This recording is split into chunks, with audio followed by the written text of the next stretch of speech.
સોનગઢ ખાતે ભગવાન બિરસા મુંડાની 150મી જન્મજયંતિની ગૌરવ રથયાત્રાનું ભવ્ય સ્વાગત.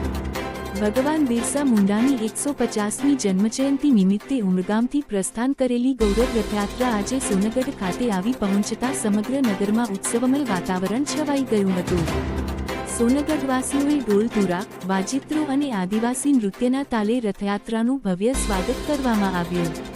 આ પ્રસંગે આદિજાતિ વિકાસ કેબિનેટ મંત્રી અને તાપી જિલ્લાના પ્રભારી મંત્રી નરેશભાઈ પટેલે જણાવ્યું કે દેશના નિર્માણમાં પોતાનું જીવન અર્પણ કરનાર ભગવાન બિરસા મુંડા જેવા મહાનાયકના બલિદાનને યાદ કરાવતી આ ગૌરવ રથયાત્રા આદિવાસી સમાજના પરિશ્રમ, પરંપરા અને શૌર્યનું સન્માન છે.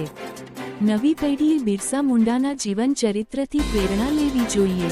તેમણે વધુમાં જણાવ્યું કે રાજ્ય સરકાર આદિજાતિ વિસ્તારોના સર્વાંગી વિકાસ માટે પ્રતિબદ્ધ છે. શિક્ષણ, આરોગ્ય, કૃષિ, આવાસ તથા જીવનમૂલ્યોમાં સુધારો થાય તે માટે રાજ્ય સરકારે અનેક ઐતિહાસિક નિર્ણયો લીધા છે.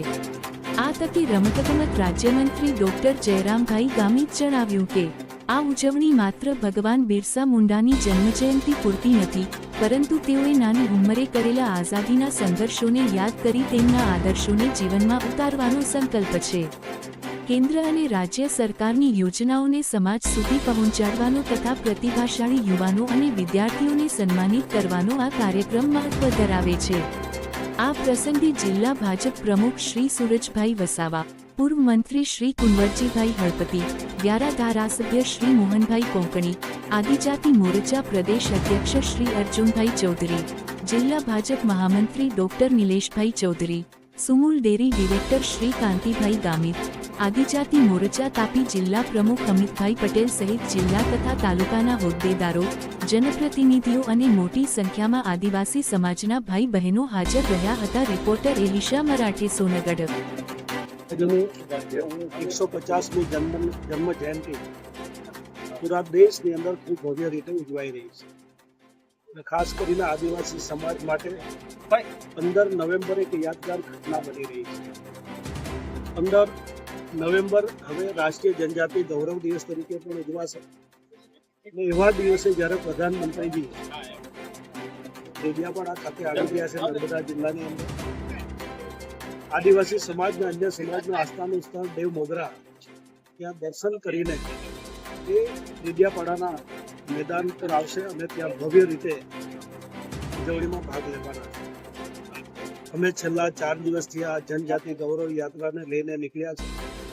અંબાજીથી તો ઉમરગામ સુધી માન્ય મુખ્યમંત્રીશ્રીની આગેવાનીમાં એનું પ્રસ્થાન કરાયું છે. આજે 4થો દિવસ છે ત્યારે આ યાત્રાનું ભવ્ય સ્વાગત થઈ રહ્યું છે. ભવ્ય રીતે લોકો એમાં એનું સ્વાગત કરવા માટે ખૂબ જોડાઈ રહ્યા છે. અને આ યાત્રાની સાથે સાથે અમે બધાને નિમંત્રણ આપીએ છીએ કે 15 નવેમ્બર જનજાતીય ગૌરવ દિવસ ઇતિહાસના પાને લખાવવાનો છે, ત્યારે આપ એમાં બધા જોડાઓ.